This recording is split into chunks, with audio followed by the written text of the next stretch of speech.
Rob, welcome to the podcast. Great to have you on. Do you mind giving us a quick rundown of your background and also what you guys do at OneKloudX? Thanks, Alex. Appreciate you asking me to be on the podcast. A bit about me. Rob Jurcec, CEO of OneKloudX. We are a NetSuite solution provider. So we help organizations implement NetSuite, support them, and help manage their solution for both today and years to come, predominantly. Yeah, awesome. So tell us a bit about how you got into the business. What did that initial journey look like in terms of leaving your corporate job and then actually starting up the company? Yeah, so back in 2017, I was working for KPMG in their Microsoft Dynamics practice. And then one day I started getting all these phone calls from, my old NetSuite contacts and clients and referrals of existing businesses using NetSuite looking for support. And then I thought to myself, okay, well, instead of handballing them to my fellow colleagues, I thought to myself, well, let's look at seeing whether or not this goes somewhere. So I started supporting them with eCash, doing a couple of workflows, a bit of optimization in their solutions. And, one client turned to 2, turned to 5, turned to 10. And here we are now, close to 7 years later, and we have over 80 clients across the country and internationally, which is keeping us busy. Amazing.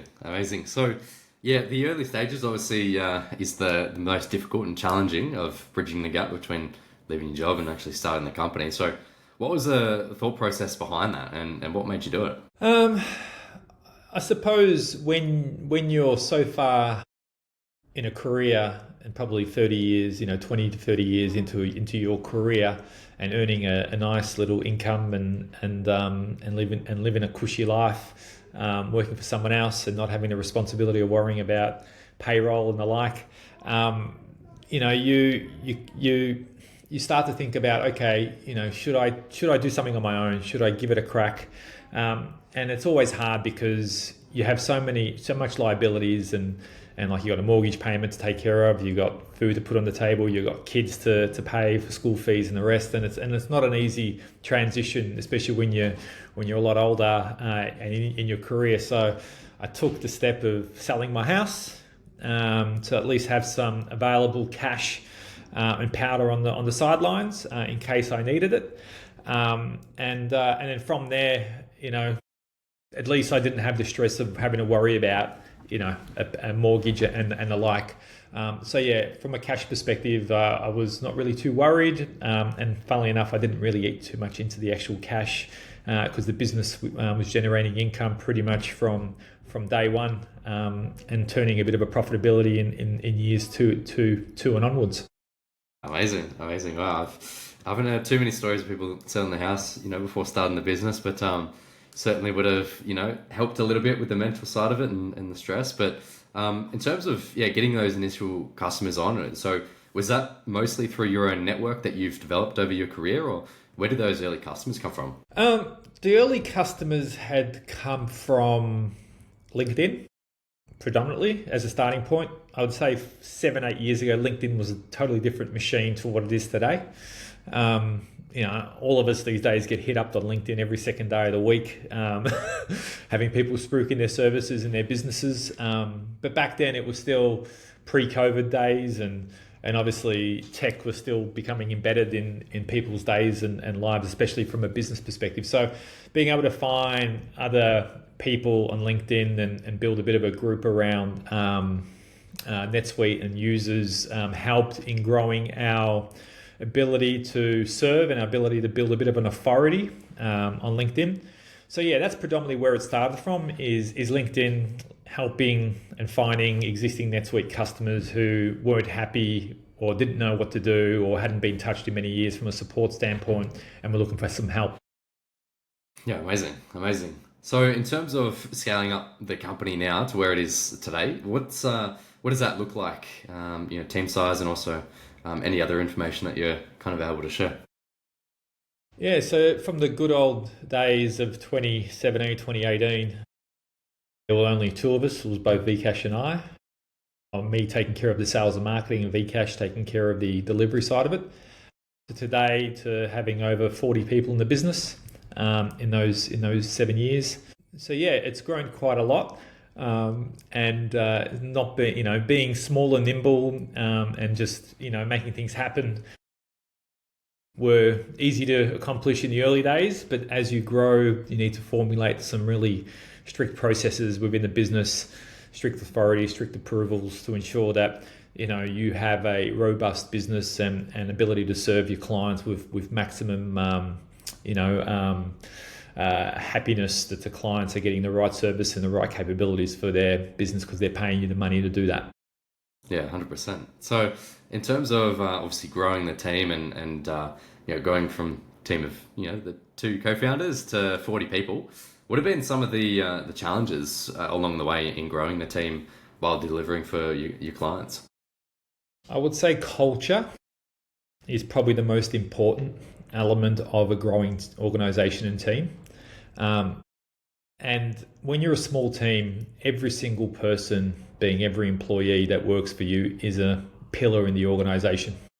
Whether it's a project manager, whether it's a functional consultant or a technical consultant or anyone else for that matter.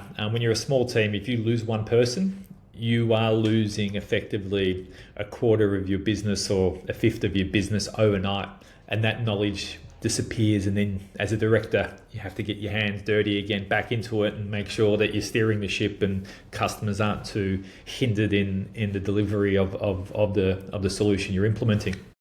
So culture is an important element, especially when you're a small team and it only takes one rotten apple to spoil the bunch.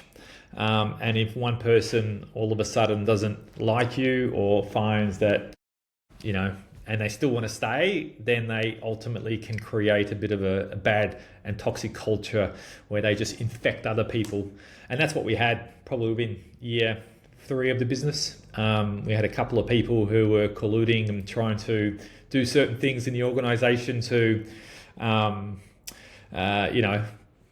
basically try to blackmail us and try to bring us to our knees and thought they did so. Until we end up getting them out of the business and moving them on and then bringing a new set of people into the business and a new set of culture. Since those days, that's when the growth of the organization took off and doubled year on year after that.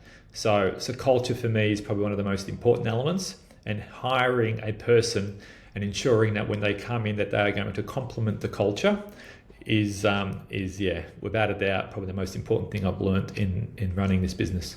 Yeah, for sure, totally. In terms of obviously growing and expanding, how do you identify who to hire next? That's a key challenge that some people face, knowing who to hire for and then actually hiring them. Yeah. So there's multiple ways. Obviously, there's the like of Indeed and Seek and all those online classifieds that most people put job ads on there, which we do occasionally, but not as much. Most of the job hires come from LinkedIn. So we predominantly use LinkedIn to find consultants, both locally and internationally, to support the business. And also word of mouth. It's quite a small ecosystem, being a NetSuite partner in Australia. Consultants all know each other. There's recruiters out there that obviously know you as well, and it's just working with either the right recruiter or finding somebody through the network that you've got, or just looking for them on LinkedIn. But yeah, without a doubt, I would say reference calls are probably one of the most important elements of solidifying someone's capabilities. But when we do interview them, we make sure that we ask them quite specific technical questions and get them to sit through an aptitude test as well, for those that we don't know within the network, to ensure that they're the right hire and fit. And then if you can usually tell from a cultural standpoint, because you can see the way they ask questions, you can see the way they articulate themselves. Are they going to create havoc in the team? And we obviously want people to speak out. We want obviously people to be forthcoming in their views and thoughts. But at the same time, there's always boundaries and rules and roles and responsibilities that need to be managed. So just seeing how people interact and how they answer their questions, how detailed their answers are, specifically around how would you tackle a problem or how would you tackle this scenario. If their answers are very high level, it just gives me the, what's it called, a bit of a red flag compared to the detail of someone providing of everything they've done. And specific questions are probably, flush those people out very, very quickly. Yeah, 100%. Cool. So in terms of, obviously, you've grown quite fast in the first 7 years, coming up to 7 years now, I believe. And then Correct. obviously coming third place in CRN Fast 50 in 2024, I believe it was. So I guess in terms of growing revenue quite quickly in that time span, what were, I guess, some of the key things that you did to achieve that level of growth, if you have to boil it down to a few key things? I would say that NetSuite as a solution has come a long way in functionality over the last 5 years, especially putting a lot of effort into building the product from, the supply chain management side of things, manufacturing, the services side of things, the revenue management side of things. It's come a long way, and as a result of that additional functionality, it's now beginning to knock on the heels of the enterprise solutions out there in the market. So as a result of that, we've always focused on the high end of town in terms of the enterprise level customers, specifically around certain verticals that work for us and work for them. And as a result of that, your average selling price and your average number of hours in a project grow dramatically as a result, compared to the smaller end of town where it's, you're basically in and out. And as a result, the consultants are also in and out. And as a result, transferring, one set of thinking of what needs to happen for this customer versus another customer is lost time that you can never recover, compared to them just working on a pretty big project and pretty big delivery. And as a result, the utilization goes up, the hours of billing go up, and then obviously all the other elements around revenue go up as well. Love it. So in terms of sales and marketing, obviously you've got quite a strong function there, and you're leading that. So in terms of other revenue growth strategies, obviously there's a number at play at the moment. What has been most effective for you guys over that journey? Relationships and networking is probably one of the most important elements for our growth. We've never been an outbound sort of organization chasing opportunities and leads that way. We've only just started that in the last probably 6 months and built a bit of a plan around that. But in the prior to that, in the growth of the whole business has all been inbound, just through people we know, us proving our capabilities and delivery expertise, us delivering and implementing in terms of what we say we're going to do, we actually do it. And through that, when someone refers you into a business, it's their integrity that's on the line as well. So if you do a good job, obviously there's that repeat business that's ultimately going to come back, versus if you don't do a good job, it kind of tarnishes, their name somewhat. And obviously, the leads stop coming. So for us, it's those key relationships in those in that specific market of people we work with, in the sectors we work with, that have helped us. Yeah, amazing. So in terms of obviously the future of OneKloudX, where do you see obviously NetSuite going as far as the likes of AI obviously being built into the product, but then also you as a company and implementation partner, where do you see the next 12 months, but then also the next, say, 3 to 5 years? Yeah, so NetSuite, like other ERPs, are pumping a lot of dollars into AI, especially around reporting, especially around using native language or to facilitate activities in the product. An example of that is being able to talk to your NetSuite desktop or mobile login and say, create a sales order for product ABC for a quantity of 10 with customer AB, and so on and so forth. And all of a sudden the sales order gets created with you having to touch the keyboard. and it coming back and asking certain questions to you. So it's just having like a normal kind of simple conversation with your laptop to have certain things happen. And you can be on the road, it's like when you're driving in a car and you're sending text messages via voice and saying, "Oh, hey Siri," or it's where it's kind of going. Is the verbiage side of it, but also the reporting element as well. Is the data crunching and the analytics side of it as well. Is using the AI capabilities to find trends in the data, to find where certain products are going, to look at seasonality. So that's where I think AI is beginning to push into the ERP space, and obviously also around just it's just predominantly just speaking and getting intel out of the solutions and automating a lot of that function around board reports that you usually spend 10 days doing at month end, and so that's where it's going at the moment. Yeah, nice. And then as a company, OneKloudX, where do you see the company in the next 12 months, and then also 3 to 5 years? Is there anything that you're looking to do, or what does that look like for you guys? Yeah, we love being a NetSuite partner. We love working with Oracle NetSuite in finding new ways of bringing a solution to organisations in Australia. So we're going to continue that relationship and foster it and grow it, as we have over the last 6-7 years. At the same time, we're also looking at building our own product as well.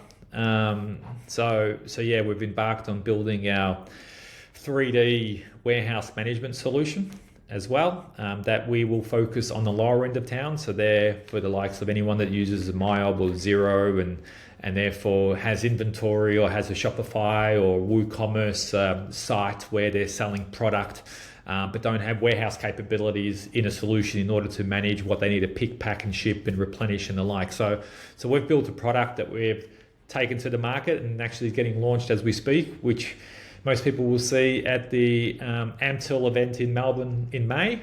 So that's exciting. So we're already implementing a couple of clients as well at the moment for that product, and we're looking for other lighthouse customers to come on board. So there's nothing like it on the market.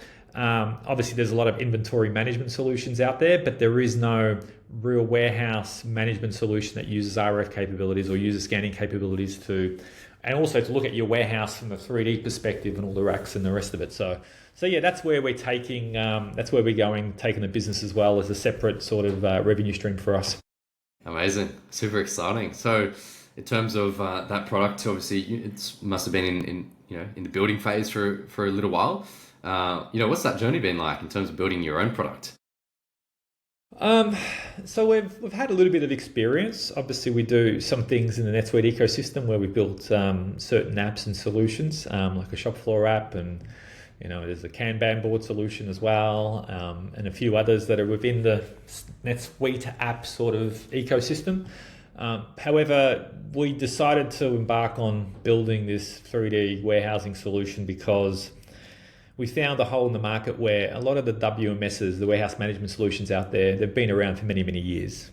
There hasn't been really a refresh of tech in that sector. Obviously, there's solutions out there that have, especially in the 3PL space, that are new and revolutionizing that sector, but there isn't anything specifically in the distribution or manufacturing space for the smaller businesses that we want to target. So we had a bit of a proof of concept and we started building this product out, and especially the 3D element. I think that is in the future, as we add more functionality to the solution, it will be a showstopper for a lot of organizations, especially warehouse managers that have quite large warehouses and want to see where every single person is in the warehouse at a particular point in time.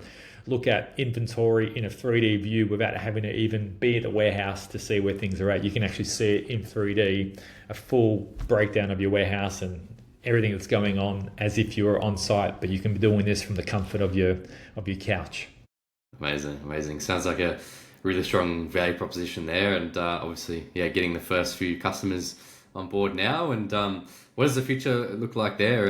Any key plans? Obviously, grow the customer base and go from there.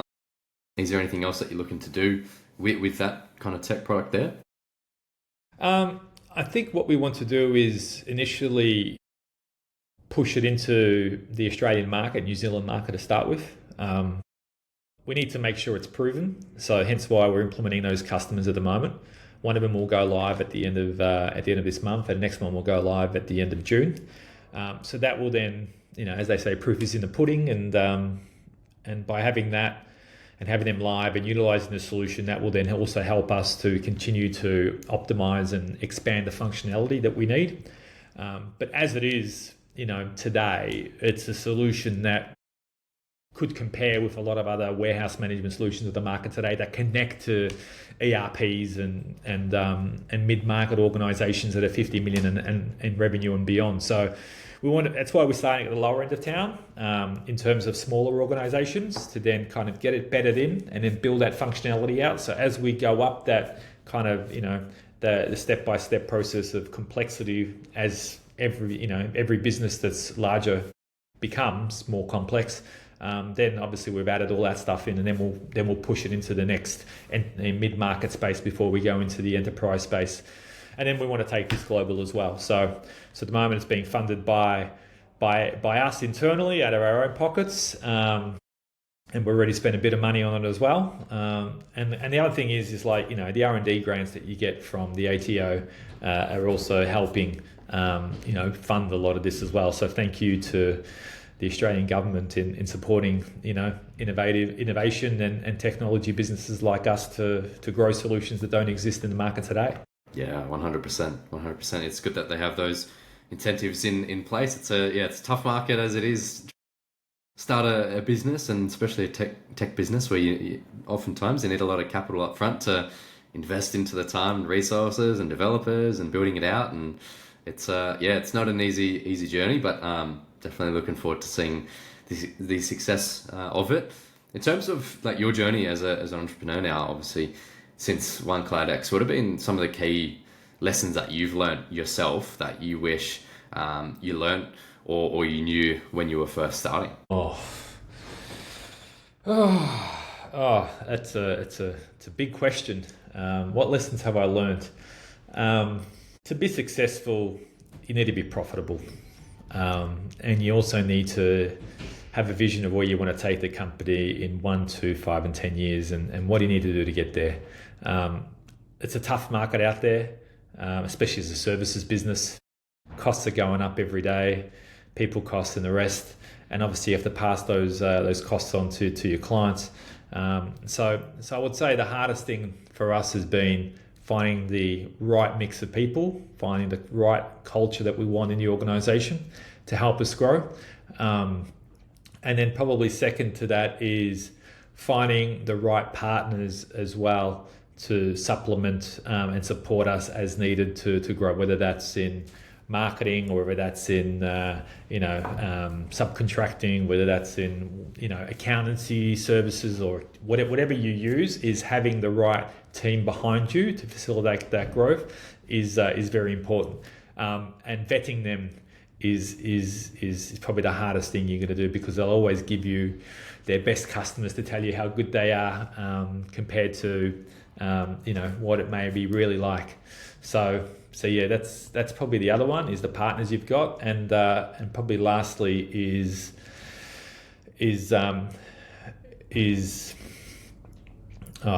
just finding time to not just work, really, and finding a balance. I think most entrepreneurs, they get into this space where they're just doing everything every day, and it just doesn't stop, and their brain is just constantly thinking of different things and trying to nut it away.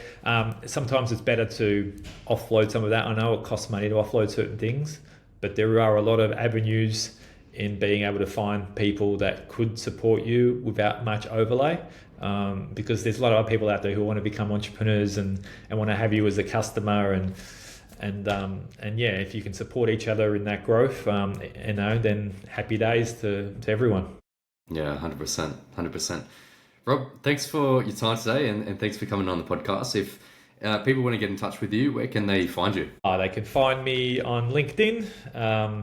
They can reach out to me on email or via Messenger on LinkedIn. Yeah, connect to me on LinkedIn. Any questions you've got, anything I can help you with, please let me know. Amazing. Thanks, Rob. Thank you.